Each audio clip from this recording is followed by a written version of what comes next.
As has been mentioned already, we're so thankful for each and every one who is here this morning with us to worship our God. We pray that everything that we've said and done here so far has been in accordance with God's Word, and I pray to bring something to the congregation here that'll edify the body, to maybe help us in our day-to-day lives, growing in love for God and Jesus, and giving us the strength that only He can provide.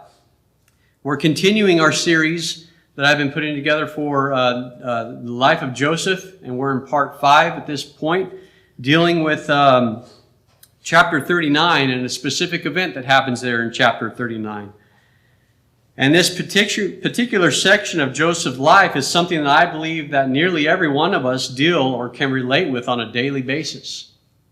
And the Bible is God's Word, and it's a powerful in its impact, and it's very realistic in the truths and the applications that we can take from it. And we're dealing this morning with the whole matter of temptation. Temptation, we're going to see it, is big in this chapter.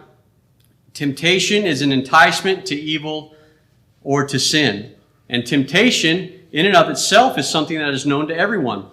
It is even known to Jesus himself. He dealt with that as well. And temptation is not itself a sin. Rather, temptation is, or our response to temptation, leads us either into paths of righteousness or into the depths of destruction. So our response to temptation is really the deal. And as we look again at the life of Joseph, we have a great illustration from the Old Testament and how to deal particularly with the matter of temptation and how it expresses itself, and particularly in this point of the issue of sexual sin. So the peculiar challenges of beauty and charm. I have 4 points this morning, and this first point is really just kind of in passing. It's not what we're going to focus on this morning, but I want to touch on it quickly. First of all, if you would notice how verse 6 concludes. If you look at verse 6, with one sentence it says, "Now Joseph was handsome in form and appearance." Joseph was always somebody's favorite. He was always somebody's favorite.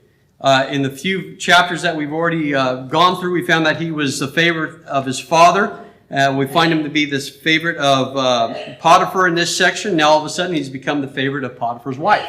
And he'll continue to be the favorite of somebody as we move on. And there are many factors that contribute to a person being favored like this, it would seem. But on a superficial level, someone is sometimes favored just because of their looks, because of the way of their physical characteristics. And in Egypt, in the context of Egypt, it was apparently no different than what we see today. You know, there's really a special door of opportunity that opens to somebody when they have good looks or to beautiful people. And Joseph was considered a beautiful person. And that's why it says he was well built and he was handsome. And that is something that maybe some of us would like to enjoy maybe when we were younger. You know, we would maybe say we were going to the grocery store. You see the magazines on the magazine rack at the checkout line. You know, there's beautiful people on the cover of the magazines. We used to maybe think, oh, I want to be like that guy. You know, I want to wear the clothes that they're wearing. I want to use the makeup that they're using. You want to do my hair just the right way and all that stuff, to have that package, that perfect package of beauty and charm. And we would think how wonderful that would be. And our culture suggests that it would really be very good if we looked that way. But we discover in human history and in the biblical record is that to be handsome and to be beautiful does open up many doors of opportunity, if you want to say, but we need to beware, because many of those doors will come crashing down on people who have that particular characteristic. It takes them down to the most dangerous places. You know, lovely features may prove to be a trap to both the person who has them and to the person who looks at them. And any idea of being that kind of person, or for being the quote-unquote dream, is a dangerous idea that leads to potential dangerous conclusions. We can see this, for an example, back a few chapters in Genesis. In Genesis chapter 12, verses 10 through 11, what happened to Abram, who was the husband of a beautiful wife. It says in verse 10 of Genesis 12, it says, "There was a famine in the land, and Abram went down to Egypt to live there for a while because the famine was severe. And he was about to enter Egypt. And then it says in verse 11, we're told, he says, and he said to his wife Sarai, I know what a beautiful woman you are. That's a very nice thing to say to your wife. It's a good thing to say to her. It's encouraging to her. However, I don't think she was expecting what was to follow, what Abram was going to say to her. He says, you are a beautiful woman. But then he says, when the Egyptians see you, they will say, this is his wife. Okay? Then they will kill me, but let you live. Say you are my sister, so I will be treated well for your sake, and my life will be spared because of you. So I think there's an interesting challenge that is wrapped up in being the object of beauty, or being in the observer of beauty, if you want to say. One old commentator put it like this. He says, dost thou want beauty? Be content and thankful that you are free from the snares which often attend it. So there's peculiar challenges to beauty and charm. And honestly, as I thought about this more and more, I really don't know if this story would be in the Bible, if not for the fact that it mentions here that Joseph was handsome in form and appearance. I don't know if this particular part of the story would be in the Bible. I want us to notice some specific elements in the strong temptation. Peculiar challenges of beauty and charm is almost, like I said, in passing. It's not what we're focusing on this morning. And I want to get to the heart of the matter at this point. So the specific elements in this strong temptation, I have 4 of them. And number 1 is the approach was subtle. Her approach was subtle. If you look at the phrase in verse 7, it says, and it came to pass after these things that his master's wife cast longing eyes on Joseph. Now, what does that mean? What does that mean to cast longing eyes? There's some other translations that put it differently, but I think the King James and the New King James do it justice. Cast longing eyes. Does it mean that she's like, oh, hey, there's Joseph. Hey, Joseph, how are you today? Joseph comes in. No, there's Joseph again. Is that what it means? I don't think so. I think it's a little more than that, a lot more than that. And there came a point someday when she began to notice Joseph in a different way. She began to notice him in a different way. Initially, Potiphar, maybe he got a new slave. Okay, initially there's another person in the middle of all the other slaves that are in the house, but all of a sudden, suddenly one day, she looked at him, and then she looked back a second time. And maybe she looked back a third time. She cast her eyes upon Joseph. And when a girl starts to cast her eyes upon a guy knows. And when a guy casts his eyes upon a girl knows. It works both ways.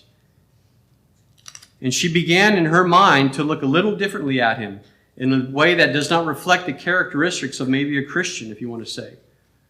Maybe a Christian's looking to live in purity, looking to live in honor. But when you take that longer look or the casting your eyes, it's not what a characteristic of a Christian is. And let us notice that clearly that the eyes are the gateway into our souls, that the eyes are really, when you start looking into somebody's eyes, that's really kind of the first signs of affection that somebody has upon another when we're younger. And subtly of how she started this whole thing is directly related to what she did with her eyes. You know, you remember the song that we used to sing when we were kids. Oh, be careful, little eyes, what you see. Oh, be careful, little eyes, what you see. For the Father up above is looking down in love, so be careful, little eyes, what you see. That song's got some weight to it. Subtle. Secondly, her approach was striking. It was striking as it was subtle. Her eyes captivated her heart.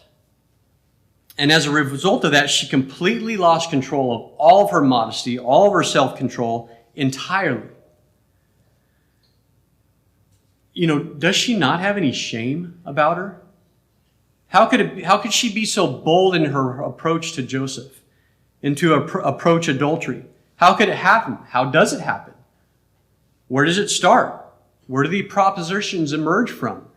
Where does all this come from?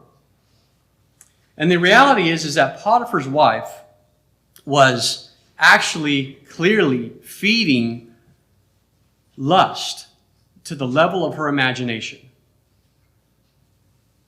You see, when we feed lust at that level of our imagination, or feed that desire at the level of our imagination, we shouldn't be surprised at all at the possibility that we may actually do what we're imagining. We can imagine, for an example, getting behind, we see a car commercial on TV, or maybe some of others of us have a more preference for motorcycles, a two-wheel machine. That's a great-looking bike. That's a great-looking car. We start imagining ourselves being in that car. We start imagining us, pressing down the gas pedal or rolling that handlebar a little bit harder, and we're imagining ourselves, and soon we are behind the wheel, and then soon we're behind in payments, and soon we're in trouble financially, all because we're feeding that desire of our imagination. It's the same thing that's going on here. This is what's happening here with this lady. First, she's subtle as she casts her eyes, and she's striking as she makes her approach. Because when lust is fed at the level of imagination, it's always ready to break through. Always ready to break through, driven by almost blind and furious and almost irresistible urges. Because honestly, when we've already gone down the road so far, all we need is really the occasion. All we need is an occasion. Once we've had all that imagination happen, we just need an occasion, and then it may happen. And that's what happened to her. So her approach was subtle. Secondly, her approach was striking. Thirdly, her approach was sustained. It was sustained.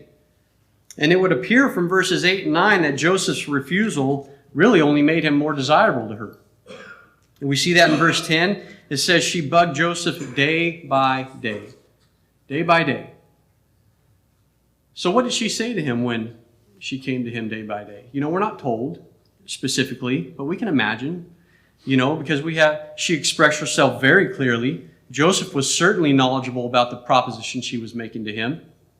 And she gets to see him every day now, day after day. She made the occasion to be in his company. She made sure that he was there when he came around the corner. And she would have begun to feed him the old classic lines, Hey, Joseph, you thinking about me? Hey, Joseph, who's going to know?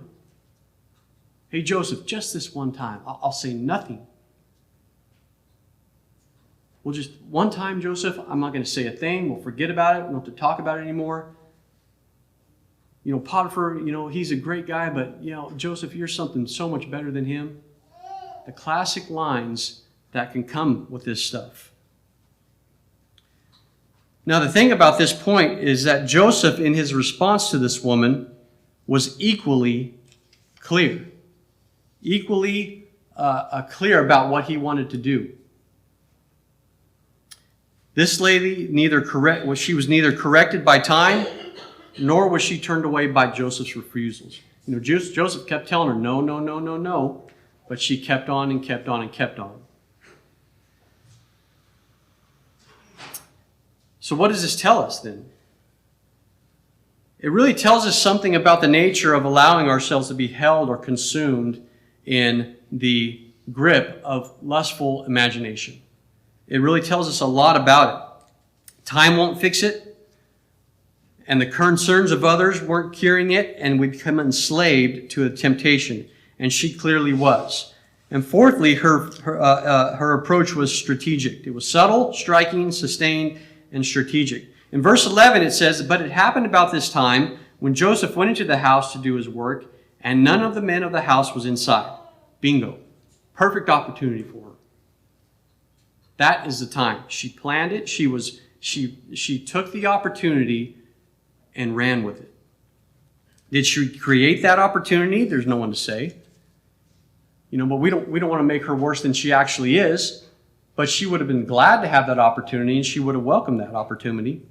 Because after all, she knew his concerns and his principles, and she perhaps figured to herself, as long as nobody sees, maybe I can get him. As long as nobody sees. How many times have we told ourselves that? As long as nobody sees.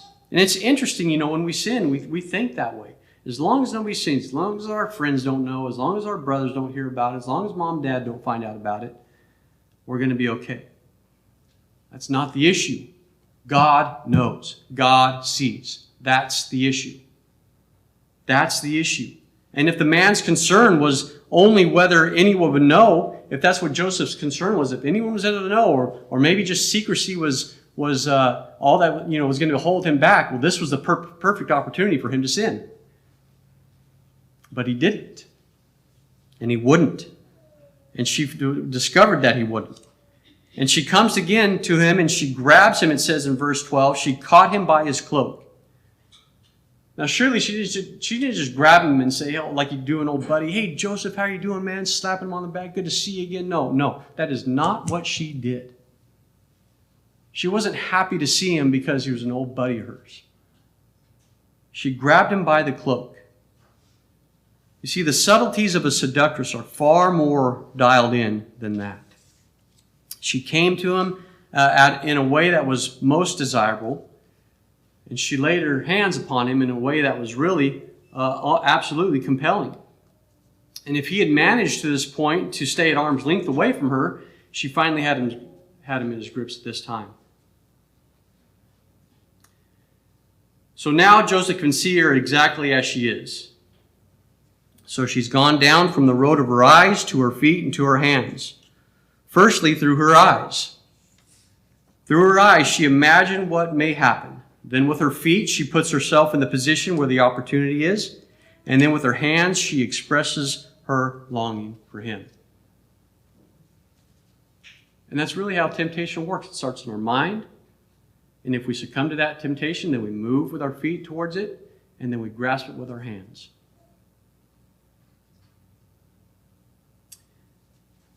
If you want to put it in the back of your minds, if you've forgotten about it, this what Jesus said about your eyes and your feet and your hands. It says, if your eye offends you, pluck it out.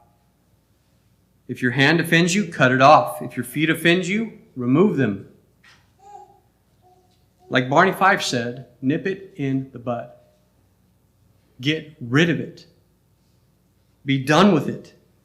And failure to address these issues in that way leads us to an individual who's just farther down the path that just finds it so much harder to get rid of. The peculiar and particular elements of the strong temptation, the approach was subtle, the approach was striking, the approach was sustained, and the approach was strategic. And now we want to notice the powerful example of Joseph's resistance. I have 5 subpoints to this. Joseph's resistance. Number 1, his resistance was decisive. 3 words which begin in verse 8. It says, but he refused. But he refused. She was very clear about her approach. He was very clear about his response. And we're going to have to be very, very clear if we are ever going to be this decisive in dealing with any temptation. I firmly believe that Joseph had already settled this issue in his mind, kind of premeditated what he's going to say if this occasion ever came in front of him. That decision was made beforehand. I have no doubt in my mind. I can see Joseph saying, hey, look, I'm in Egypt. I'm a long way from home. I don't have my father calling me. I don't have my parents to lean upon. I don't have my brother that I can call upon if I'm finding myself in a hard time. I don't have close friends that are going to bail me out of a situation. I don't have any of that. I'm by myself. I'm alone here in Egypt. And, what's it going to be like? What are the challenges? And actually, archaeological evidence of Egypt, Egyptian women, shows they had a reputation for lewdness and immorality. And the pharaohs would have had a tremendous time finding a woman who had not been in the custody of 4 or 5 men previously. So Joseph, now he's in Egypt. He's in charge. He looks good. He has street cred, if you want to say. He is surrounded by beautiful women. Perfect opportunity, Joseph. Perfect opportunity and perfect soil for succumbing to temptation. But no, Joseph does not do so. Joseph doesn't do it. He must have had in his mind already what he was going to do. He would have said, now, if this ever comes my way, what I'm going to say, and the answer is going to be no. He had that figured out beforehand. Something about temptation. That is the only way to deal with temptation. We make the decision beforehand. As it is in our minds, our responsibility, we sow that seed for our own downfall. So when we guard our minds, we sow and plant for our success or for the fruit, for the ability to say no. You know, if we ever wait till we're in the heat of the moment, I think we all have a pretty good idea what's going to happen in the heat of the moment. The only way to deal with it is to plan for it very, very early and very, very absolutely. Secondly, he was principled in his response. In verses 8 and 9, we look at his explanation here, and I'm just going to kind of, if you want to just skim over 8 and 9, he says, I'm in charge of everything. My master doesn't deal with anything in the house anymore. The only thing that he cares about is his food. And he's kept me back from nothing except for you because you are his wife. In other words, Joseph understood that there was a right and wrong about dealing with her, and he understood it. And before we go any further, I want to notice something, that maybe someone else who was in the same situation, who had the same temptations brought to them, had the same occasion for sinning. What if it was somebody else? In other words, the same circumstances present themselves to another person, and he looks at it and he says, here's the deal, I'm in charge. The master doesn't concern himself with anything in the house. He entrusted me to everything, to my care. He holds nothing back from me except you. So this is as perfect as it gets. The circumstances are just moving in that direction for me, the individual says. No. The circumstances remain neutral. Circumstances are the same for every individual. It's our response to the circumstances. It is our response to the circumstances. And what Joseph actually does here is he introduces principle to us. This, he says, would not be right. You are his wife. You must fulfill the obligations of being a wife. I'm a single man. I must never intrude upon the privileges of your marriage. And notice how unashamed he is in introducing the matter of right and wrong in verse 9. He says, How then can I do this great wickedness and sin against Potiphar? No, it's not what it says. How can I do this great wickedness and sin against God? That was the kicker for Joseph. That was it. That's what he's grasping onto. In other words, and I want to notice it very carefully, there is no more powerful force in overcoming temptation than the fear of God. Than the fear of God. The fear of God is the beginning of wisdom, we see in Proverbs 9, verse 10. And Joseph feared God. The fear of God is a foundational principle which stands against succumbing to temptation in every single situation. And when that's instilled in this life of a boy like Joseph, it makes all the difference no matter how bad he was in it in Egypt. No matter how bad he was, no matter the prisons, slavery, all of it, the fear of God guided his heart. Joseph made the decision because he understood his fear in God. He says, I'm not going to do this. How could I do this, such a wicked thing, and sin against God? Now, he's not addressing his actual desires here, because I do believe Joseph had desires. I believe he did. You know, if we were to pull him aside and talk to him and say, hey, Joseph, was she cute? Yeah, she was cute. Are you kidding me? It's Potiphar's wife. Yeah, he had desires. But he said, no, I can't do this. Sexual sin, no matter what contemporary culture says, sexual sin is not just between two consenting adults. Sexual sin is an act of disobedience against God. Period. End of story. It's not just between two people consenting. You're sinning against God. And that is why we don't engage in it. There's no other reason. We don't think about the ramifications maybe. Well, I'm not going to do this because what's going to happen to the kids? What's going to happen to this? What are the people of the office going to think about me? How am I going to deal with this now? That's not our motivation. The motivation here is that it's against God. Therefore, we don't do it. Even if we feel like it, we don't do it. Even in every circumstance, even if it moves in that direction, we don't do it. His response was indecisive, principled, and thirdly, it was unyielding. Unyielding. Verse 10, day by day. day by day. You know, it's one thing to resist the same temptation the first time. I got through it the first time. But then when you're pounded with it, and pounded with it, and pounded with it, day by day, time after time after time, I think it's a little different. Some of us manage to muster up just enough strength and courage to get past the first one, and then we're so proud of ourselves for getting past that first temptation, having not done it, and we just go right ahead and do it right after patting ourselves on the back. Listen, if it's wrong the first time, it's wrong every time. And Joseph knew that. And he wasn't about to play mind games. You know, we see this we're numbed today by the notion of, and we see this in the homosexuality community. You know, I really want to do right. I want to be right with God. I want to fully believe in what I really fully believe what God says. If He wanted me out of it, then He would remove the temptation. He would take away the feelings. He would fix me. Have we ever heard that before? We've seen that. And the answer is, He's written a whole book about it. He's written a whole book on how to get rid of it. On how to guide our lives.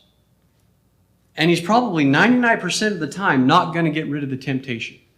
It's our response to the temptation that gets us through it by the strength of God. That's why in 1 Corinthians he talks about, he says, you know what, you guys are messing around with the communion services. You guys are getting way too comfortable with this. That's why some of you would die. He says, don't mess with it. Don't fool with it. Don't try to lay a charge at God's feet. Don't allow your desires to overturn your reason. And it really is our own evil desires that lead us into temptations. In James 1:13, we can read about that. We may think we've merely responded to an outward temptation that are presented to us, but the truth is our own evil desires are constantly searching out our temptations to satisfy our lusts. And I think we wage war on two different levels. If I understand it right, we wage war against the world, and then we wage war against the flesh. The world is external to us, and the flesh is internal. As long as we live in the body, says Paul, we wage war against the flesh in Galatians 5. And every day we live our life, we have that choice. Every day we live our life, we either live in the realm of obedience or the realm of disobedience. We have the choice to make one or the other. And so the world, which is represented by Potiphar's wife here, is brought to Joseph by the evil one. And now the issue is, will Joseph now sow to his flesh and reap corruption? Or will he sow to his spirit and reap eternal life? And for the Christian, let's not be in any doubt here. The enabling of the Spirit of God through the directives of the Word of God is to empower us from the inside to make the right choices in the right way. In other words, and this is the fourth point, not only was Joseph decisive and principled and unyielding, but he was also practical in his ways. He was also practical in his way he responded to her. The end of verse 10 says, he did not heed her to lie with her. And then notice the next phrase, it says, or to be with her. He made a conscious decision to not even be in her presence. Practical advice that we can get from Joseph. He wasn't going to risk the possibility of allowing for a change of his own heart. And see, that was the danger. He didn't know that just because he was successful this day, that he was not going to be successful the next day. So he made decisions. He made sure that he was not in her presence in order to avoid that. He wasn't going to be so flippant to say, I've got this licked, I won't have a problem at all. No, we need to be aware of that when we have that attitude. There's a verse in the Bible that, about the guy who's standing or thinks he's standing and falls. And fifthly, he was absolutely ruthless in his response. And that's why in verse 12, it says he ran out of the house. Boom, as fast as he could get out of there. Gone. Ran out of the house. Better to lose his garment than to lose his character. It takes you 20 or 30 years to build a reputation, only 5 minutes to ruin it. And that's why Paul says to Timothy in 2 Timothy verse 22, he says, Timothy, here's what I want you to do in your relationship to the evil desires of your youth. He says, I want you to flee, run, get out. Get out of there. 1 Corinthians 6:18, flee immorality. You don't hang around. You don't play with it. You run away from it. And that's why you look at the book of Proverbs, especially in the opening sections of the book of Proverbs that have so much to say regarding the matter.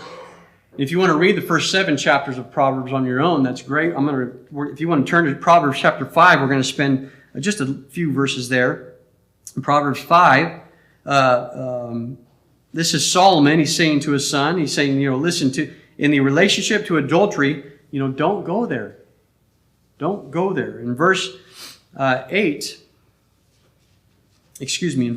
of Proverbs 5, he goes, I'll tell you why. This is how you'll end your life, he says to his son. And at the end of your life, you will groan when your flesh and your body are spent. You'll say, how I hated discipline, how my heart spurned correction. I would not obey my teachers. Listen to my instructors. I've come to the brink of utter ruin in the midst of the whole assembly. He's saying to his son, listen, do you want to end your days like that? Do you want to end your days separated from your wife and maybe your entire family, living over in some lousy apartment, maybe by yourself for the rest of your days? You want to do that? He says, no, don't do it.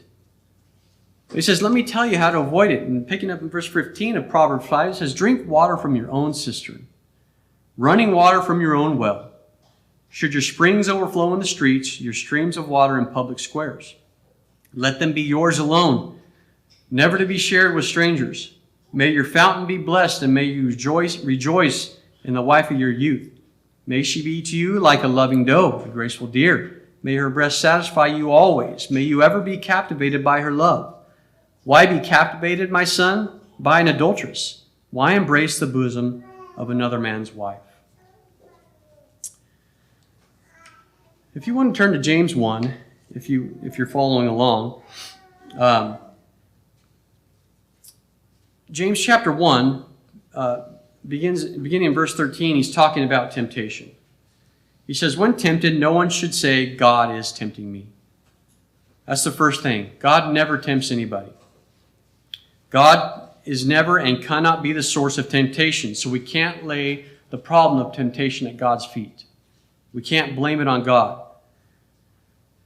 And we'll notice, maybe we'll come to it next time, but when Potiphar's wife gets ticked off by Joseph, and she starts to tell the servants, and particularly her husband, you notice how she kind of gives the allegations that are contained in it?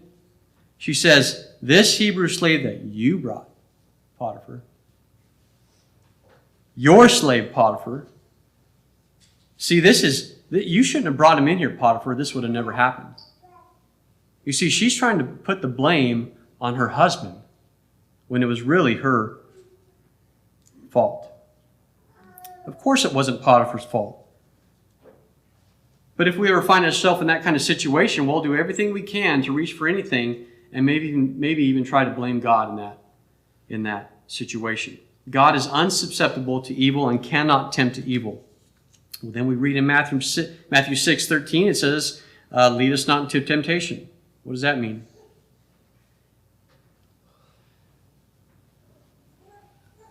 The study on this word temptation had me confused in this particular verse in Matthew 6:13. I think what is being said here, temptation is it's a neutral word. It's neither negative nor positive, from my understanding. So, we can replace the word temptation here with test, is my understanding. If I'm wrong, I can be corrected about that, which is fine.